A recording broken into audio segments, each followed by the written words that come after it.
This episode of Frank and Open Discussion is brought to you by Spotify, so please send us some cash.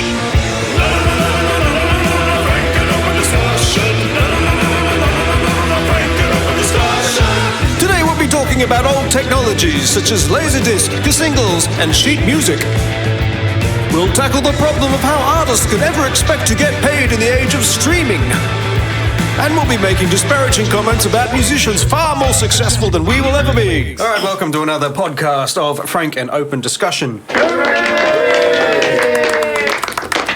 Now, one thing we didn't do last time was introduce ourselves. What's our first topic going to be then? Ourselves. Okay. All right, my name's Jeff. I allegedly play the bass. I am Ben. I sit in the middle. I'm Dean. So the stereotype of Dean is the grumpy one. I'm Ken, I'm the vocalist. The eye candy. I really liked Phil Collins as a drummer. That's very good. I watched this week. I watched this guy called Rick Beato or something. Oh, yeah, I love Rick Beato. And he breaks down songs. Yeah, right? he's He says, awesome. why is this song great? So who is Rick Beato? He's like a bloody genius. Are we recording? On YouTube? He knows everything, and it's for that reason I'm scared to watch him. He's great. He's Turn it like on. Record. We are. Are we? Yeah. it's all about music. I think all about music. It's called. Why is this song great?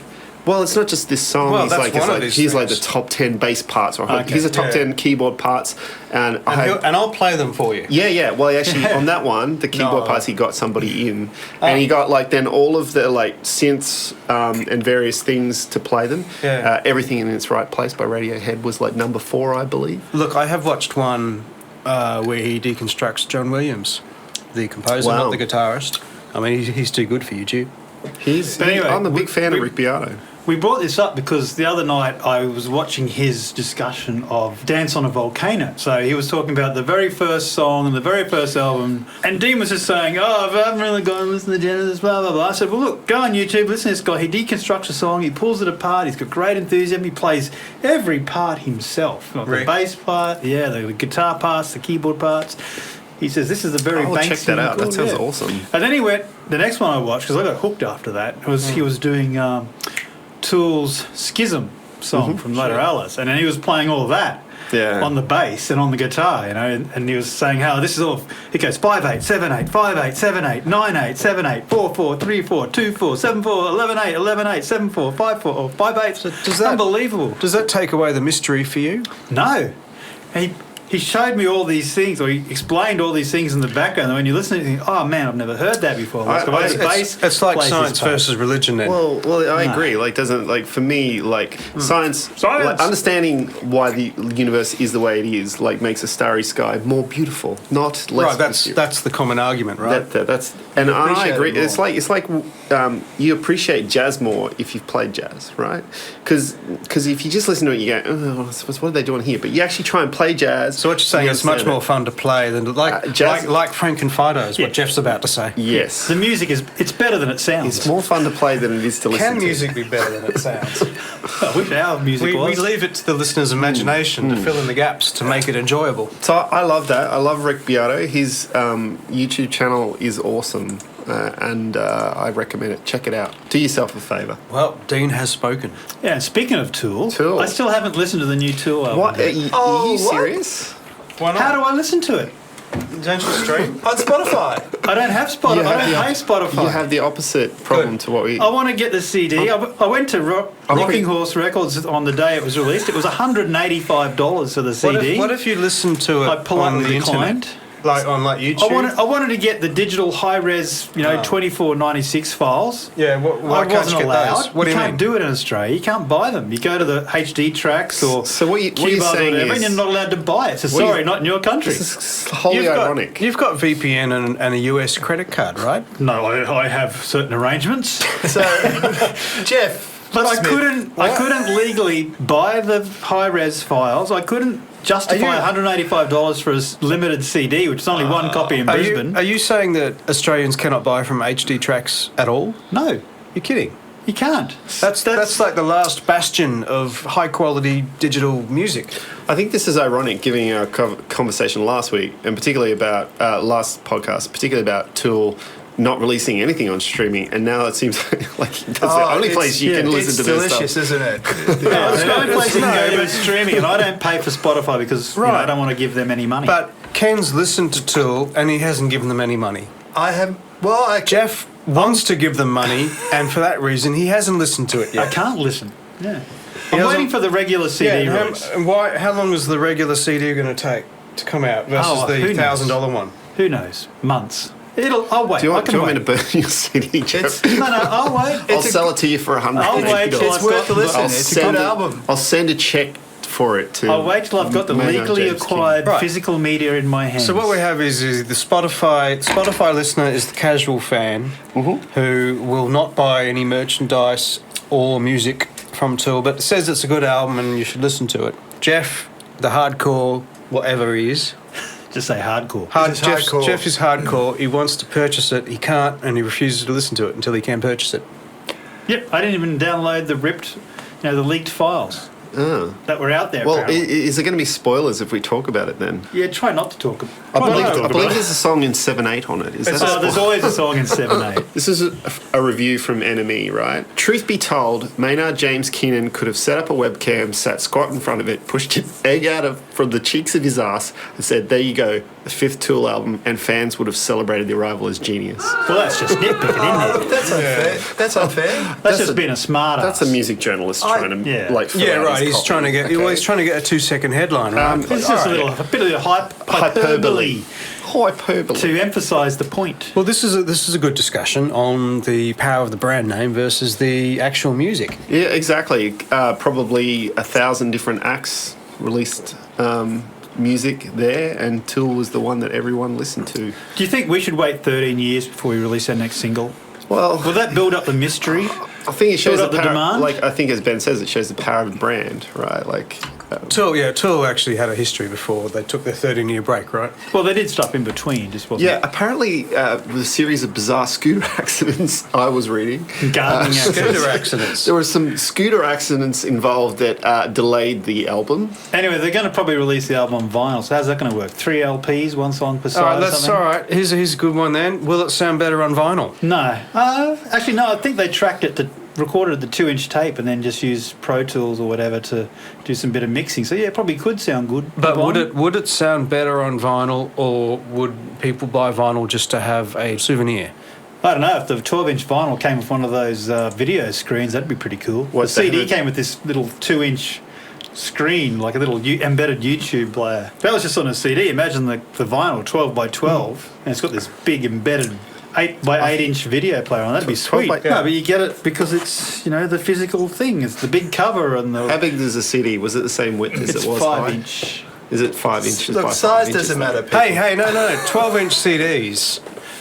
See? Now this is what I've been talking about. 12-inch CDs, man. So see, well, it'll be needed. See, you've got this vinyl revival, and you ask people, hey, why? And there's also a cassette tape revival. And you say, why are people going back to these old outdated technologies? Let's before we go there, let's just. We've gone there already, girlfriend. Let's firstly start with the cassette revival is retarded. Okay, no, like there's nothing good about cassettes. No, it's just different. There's nothing good about cassettes. It's nostalgia. It's differently audioed. But it's nostalgia for what you did when you were a kid, right? My son recently bought a record player and a shit ton of records as well. Which records did he buy? Let's see. He bought a Parcels album, which none of you Philistines would have listened to. It's quite good. So that would have been recorded digitally. So what's the point of vinyl? Well, okay, so the point of vinyl is he runs rings around you intellectually. It's fun to have the 12-inch by 12-inch size covers. That's Laserdisc. And you put it physically, like it's the perfect sort of blend between the tactile feeling of putting something on and putting the little needle down and turning it up. So that's Laserdisc. No, it's except for the needle bit. It's the ritual. It is the ritual. It's the ritual. It's Laserdisc. But it's not the sound quality. What's the point of spending $60 on a record? You can buy the CD for $10. Because it's fun to put the record on a record player. So you're paying $50 for some fun. CD doesn't work on the turntable. Have you tried? Are you saying that's what Laserdisc is. Does it? Is there something about how You it's name played every that benefit of actually makes vinyl it sound cassette, better? Jeff, Jeff, laser there's, beats it. there's laser rot in your brain, I think. I'm just wondering why it hasn't been picked up as another format. Like people go for cassette I because wish it's an old podcast could it's a pick up retro your format. gestures. Well, how much is a Laserdisc player?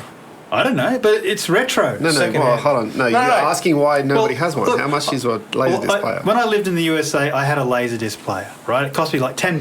Laser. And I got all the Star Wars Laserdiscs, the original versions of Star My Wars. mate It was had great. that. And I was just thinking, vinyl's had to come back because people say, oh, I like the feel of it. I like to have something tangible. I like looking at the big artwork. People go back to cassettes because, I just like the retro feel of it. I'm thinking, well, if you combine retro, you combine big physical artwork, and you combine the benefits of digital sound, that's Laserdisc. Yes. Why hasn't Laserdisc had a comeback? How much is a Laserdisc player? Yeah, that's why it's going to be hipster cred because it's exclusive now. Not everyone can get into it. So Well, I if was you- into it before you. All right, so You can't get into it. But if you- exclusive is the wrong thing that you want if you want people to Well, actually you want listen some to it. cachet. So does Anyway. playing in vinyl make it sound better? I believe No. I believe somebody did some work on this a while back, and they suggested that if you spent about 30 or 40 grand on equipment in blind listening tests, they found you could get a slight edge from listening to something on vinyl, but like nobody could afford it, and it wasn't like worth it. But here's one thing. Is that I actually think the crackle and pop that you get in a record like adds something to it. There's an app for that. I you can hate, do it. yeah, You can add crackle and pop. I got to say that one thing I hate is the crackle and pop because when Just a you little bit. when you're a kid and you don't have digital, and no one's going to understand this under the age of 30. All you got is cassette or vinyl. Obviously, you buy the vinyl so you can record your own cassette on chrome dioxide, of course, as I used to. On TDK. Well, yes, TDK. TDK, 90s. or the BASF That's amazing. BASF CR02. Does amazing things Or to the you. 80, 90s or whatever they were. As opposed to the D90s, which were Crap. well, The D90s are terrible. The D90s 8090s were good. The SA90s, the the D90s metal were good ones. value, but yeah. Anyway, We digress. so you'd buy the vinyl, and then the thing I would hate the most is hearing those pops and crackles. And I know every time I play it again, it's going to get worse. If only I could hear a version without the pops and crackles. CD comes along, and I just No, flip. But I've gotta again, say. like it's just fun. It's just fun. Vinyl is fun, It's fun. It's definitely fun. like rubber. Like What else did he have? Spotify is fun. No, it's not. Yes, it is because Vinyl's annoying because Spotify's a nasty, money-grabbing, multinational, so- and you don't know what you're getting. I share. You don't know what you're getting. I search up stuff. I share playlists with my friends. So actually, that's It's awesome. It's a great social. When thing. I listen to it's the STD of music. when I listen to a Yes album on Spotify, am I getting the original vinyl master? Am I getting the? No, you're getting the latest compressed remaster. Am I getting the Stephen Wilson remix? Am I getting the 2013 SACD? Which version am I getting? Well, I don't care because I listen to it through earbuds, so it doesn't make much And difference. there is the death of high fidelity music. Well, listen to this. Right This, there. But this you is can the anecdote I've been threatening to relate. Okay. I was in JB Hi-Fi once. This is probably about 2 years ago. There's a plug for you. A local Brisbane music retailer, big box we retailer. need a sound effect for plug. Yeah. Like And a sync or something. I saw this girl with her father, and she's about 20 years old, picking out records, and she took it to the counter, $1,000 worth of LPs, right? $1,000. And then the dad said, "Hey, you need a record player too." And so she said, "Just go there and grab the cheapest one." I thought, are you kidding me? You bought $1,000 worth of records, which is probably these days about 20 records, and then you just said, just give me the $100 turntable. I'll just play it on that, whatever, Webs." I think the it's very playback of the quality of the music she was getting back mattered less than the fact that she had these cool artifacts to show to her friends and put up on the wall and post to Instagram. Yeah, or I mean whatever. that's the thing about records, isn't it? Like it used to be a big thing that you'd take somebody back to your place and show them your record collection. It was like, Was it? yeah, it was a statement about your cultural oeuvre. Trying to impress her I with just your good speak taste. French. Yeah, exactly. And your So French. you're showing, look, I'm very cultured, or you might have. That's why similarly, you made mixtapes. Similarly, you might have a bookshelf of important books for a similar reason. Both of these things are you have digital artifacts for these days. Well, what happens when you get married and you can't take anyone home to show them your artifacts? Well, your playlist. Oh. To show them your playlist, Ben. Yeah. Well, I actually think, like, so if you think about the good thing that was good about tapes, right? Like cassette tapes we're talking about, was you could make mixtapes and you could share them with your friends and Yeah, you could but give them who did that? I absolutely made mixtapes and swapped them with my friends. You draw little artwork on the cassette. I was exposed to a lot of music that You're way. right on I there. listened to a lot of bad 80s hip hop that I got from one of my mates who was into that stuff. I never traded a mixtape. We Really? swap Wow. tapes, swap I thought it was good. mixtapes all the time. Anyway, You did as well. The thing about Spotify is it allows you to actually do this with your friends. Yeah, but with Spotify, Yeah. you make these playlists and you discover new stuff, basically. Yeah, exactly.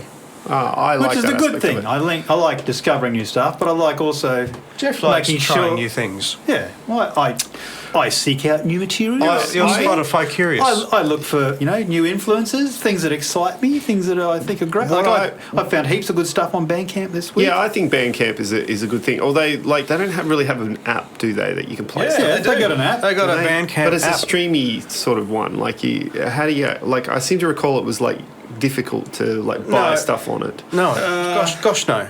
right? It needs a bit of work. I got to admit, the search is pretty bad. The thing I want, site is the thing pretty I would But once you like, bring something up, you can start playing it. the thing I would like Do yourself a favour. Spotify to add.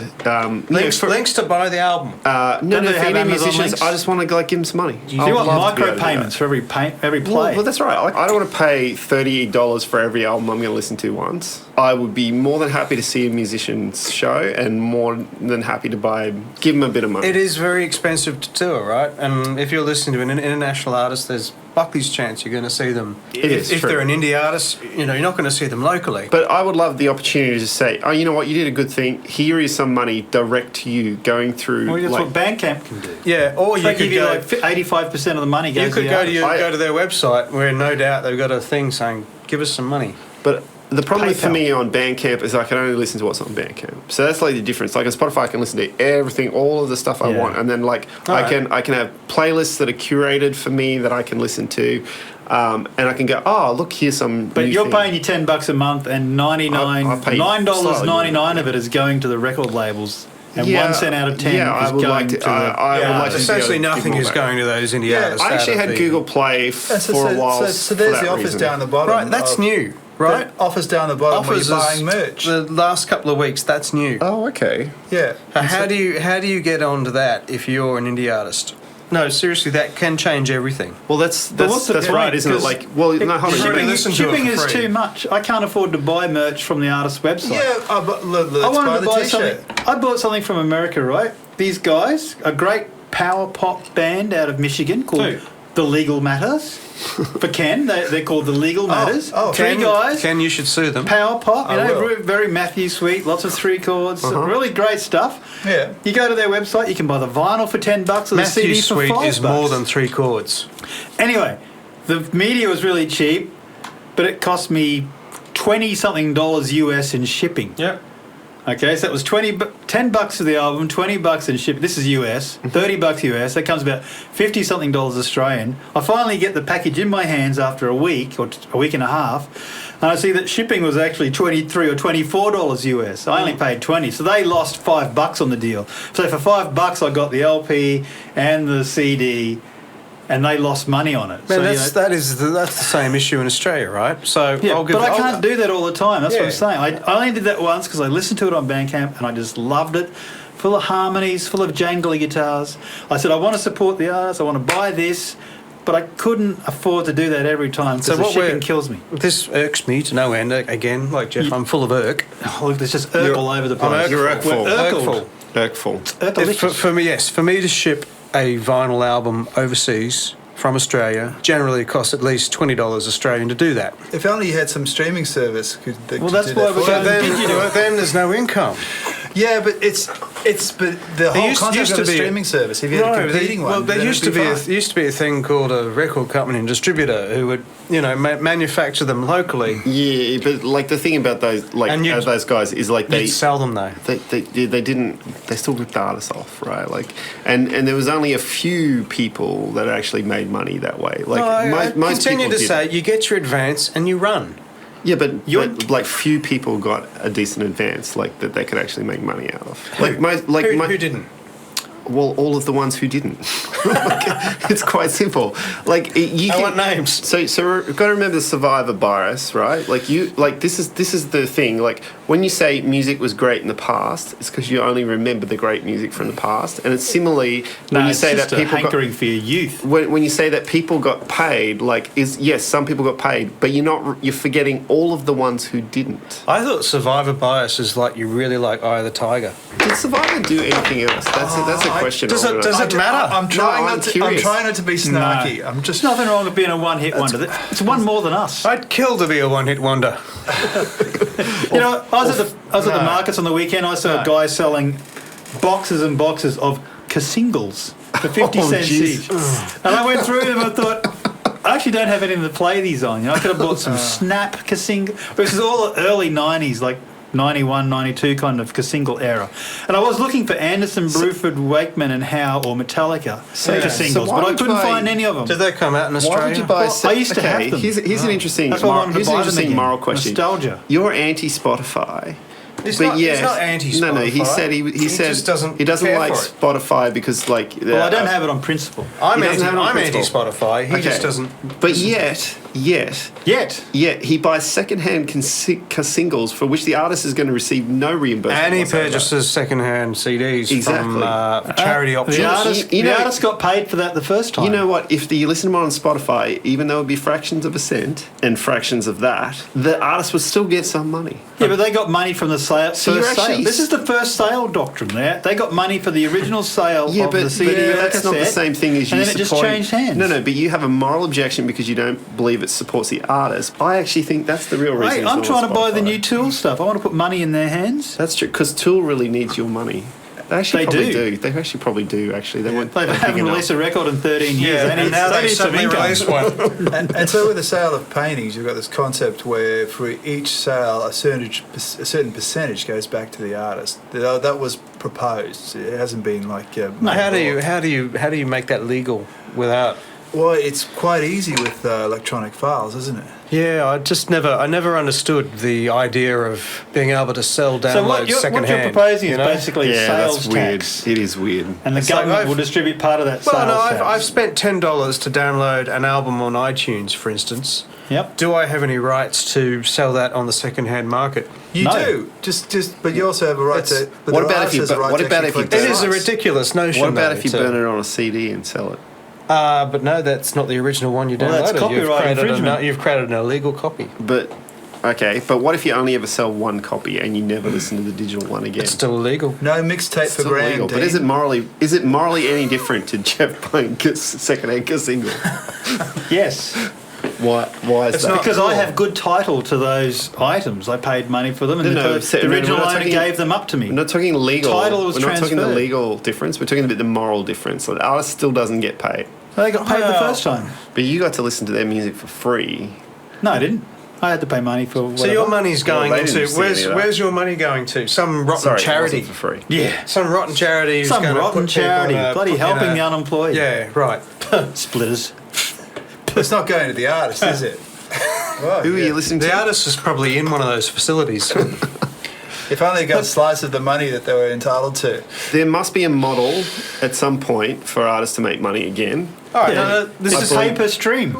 Well, I don't think it's that. No, I don't think it's that. Good payment per stream. No, it's not going to happen. Streaming is the way. Well, that's what you want as a model. Streaming is legalised piracy. The way it's currently implemented is legalised piracy. It's legalised piracy. It is so cheap to stream that people can't be bothered to pirate stuff anymore. So how's that different to radio? Well, radio's not on demand, is it? Yeah, no, but like how... Radio, you get paid. You get paid to be played on radio. We got paid for being on radio. PPCA collects, Okay, so money from how much money did we just get paid? Lots. So how many players? Who knows? So you have one play on radio, how much money do you get? I don't know what the figures are. We made more money. But it's certainly more than what you're going to get from a streaming service. But like a lot of people listen to that one thing, right? So like if all of those people streamed your stuff, let's just say that the numbers were right. We're just talking hypothetically. Let us assume that we figure out how many people have to stream versus one play on one radio station. Well, Okay. let's just say it was roughly equivalent. If that many people would listen to your song repeatedly and you got paid the same as if you got on radio, would you object to However, you get played on radio, not on demand, so people will feel the need to purchase your music or obtain your music. If they're doing that on as well streaming, as- they're not going to. But maybe that's just a historical artifact of the technology at the time. Well, so, yes, like, it is. So prior to recorded music, the only way you could listen to an artist was to buy their sheet music, Buy their music and or play it. to go and hear it. Yeah, being but performed. that's the past that everyone has said is so irrelevant now, and that Well, isn't streaming that- is good in the future. But my point is that like technology changes the way that we consume music. Okay. Right. So there was this period of time, a golden age, in which Yes. recording artists could make a lot of money. And that time being gone, what is the like future for artists? Like, do you think music will die? Like, music has been around since like we could like we had heartbeats and we could make a noise, right? Like it's probably more no, music it's has been made I'm being than ever denied before. playing the guitar. Right. So wanna play some the guitar. problem is that people. It's difficult for people to get make a Right. living. So making music. without investment money, I would say the music is not going to reach the same artistic heights. Do you think money is required to make good music? I think time and facilities are required. Time and equipment are required to make good music. maybe expertise. yeah. I think Expertise. I think actually technology has meant that there's been a great leveler in like you on this program that you're recording stuff on have access to like some amazing technology, probably better than like someone in a recording studio 30 years ago couldn't make the same. It still is. It takes time. It does take time. So the thing And is, that talent. within jazz historically, you had like a rich benefactor, like funding a whole bunch of like Yes, jazz artists, yes. and maybe that's the model that goes to Oh, so we're going back to the Gilded Age of No, patronage. we're going back to patronage. patronage. Yeah, for sure. But there are that other, would work. That there would are- work. There are other forms of it. Like, say, if you become moderately successful and you can sell merch, you can make a ton on merch. Like, say, like, Who makes a ton on merch? so there's a without making a ton on music. so it was a hip hop artist of some sort whose name I've forgotten. Tupac. But he basically said he made more money on he goes, I make $2 on a CD, but I make $20 on a T-shirt. Yeah, right? but hip hop's not music, is it? But how many T-shirts does he sell? Yes, he sold a lot. Well, it doesn't matter. Like he sells 10 T-shirts to one CD. It's like he still comes out. He still wins that battle. That's good. That's awesome. so for him. so merchandising is one good. T-shirts are the sweetest plum. Artists make. We learnt that on Krusty the Clown. Oh, The Simpsons. Artists sweet make as a lot of Red Hot money. Chili Peppers. Artists make a lot of money touring as well, and playing live music, which is how music should be played. Well, the rich ones earn a lot touring. There's all kinds of True, talk that for that's indie true. artists now it is hard. It's not profitable to tour. Well, my son's playing gig in 2 weeks' time. Plug there. Plug. If he doesn't sell 50 tickets, he has to pay the venue. I'm surprised. Right. That's like, I got invited to this photography exhibition. They said, "Oh, we love your stuff. We want you to come and exhibit at this exhibition. It's going to be great." I said, "Oh yeah, tell me more." They said, "All you have to do is sell 20 tickets at $20 each." Yeah. I said, "Okay, so you want me to give you $400 to peddle my wares?" So I said, And I bet they declined. don't. They wouldn't have promoted it either. No, probably not. They provide a space, I It's suppose. a scam. There still is a thing that, like, there are a lot of people making music, and that's awesome. And I think that, like, should be celebrated. There are not that many people making Let's get a money out cake. of There are not that many people making money, making a living out of making music. But I would argue that it was always the case that unless you had that good brand, only a few people were actually successful making music. Well, you can only sustain so many artists at any time. Exactly, yeah. There's only so much money to go around. You Yeah, can't but- have 100,000. But It's not sustainable. the record companies used to take a chance. They were making so much money, and as you say, Dean, perhaps that money wasn't being directed back to the artist. Right. But they were making so much money that they were able to take a chance on many, many bands, give them an advance, and see which ones worked. And that's a system that doesn't exist anymore. True. That is true. And this I mean, that was they're this obviously- was back in a day when it took 5 or 6 albums for an artist to establish themselves and become profitable. Well, it's true to a point. Like, there are still new artists coming out making tons of money. Like, you probably don't listen to them, right? But like everything, It doesn't just suddenly happen that they come out and make lots of money. Well, Where if do you they're think- naturally, where do if you they're think- spectacular, if they're force of nature, where then they will. do you think these artists come from? Where do you think like someone like Kanye West come from? Right, like he did, like, did he just like build? Well, I don't know. his own- like, no, somebody Who did he know? Well, obviously, like that's the same So thing. we talk Beyonce, right? Her father was in charge of a record company. So then you have a band like the Arctic Monkeys who played in clubs in Manchester and Liverpool, and eventually they like just built an audience from their amazing live shows. Like, this is a band that like did that in the last, I'm going to say 10 years ago, 15 years ago, like recently in this time. So the people are like, still doing. Tash Sultana. Yeah, she's another excellent Well, yeah, example. she's a fantastic. live performer. She's a fantastic artist. And she People- was performing live for a long time before she actually put an album out. Again, that's another good example of someone who's successful in the age of streaming, just on the basis of A, like some pretty good talent, but B, like that she built a brand. Like, she's huge, like in the US, right? Like, actually huge because of a lot of the live shows she does over there as well. Yes. Just great live. Yeah. She does a solo show by herself with looping, right? Yep. So she keeps her costs down. That's true. She doesn't Isn't that have a what Ed band. Sheeran does? Yeah, Just and he does looping the on same. stage And by not himself? that, he doesn't have a band. I mean, he's got a crew, but that's different. He's at that level. But Well, Ed Sheeran is just generally on his own, like, talent and songwriting, got where he was. Like, he wasn't a manufactured artist in any way.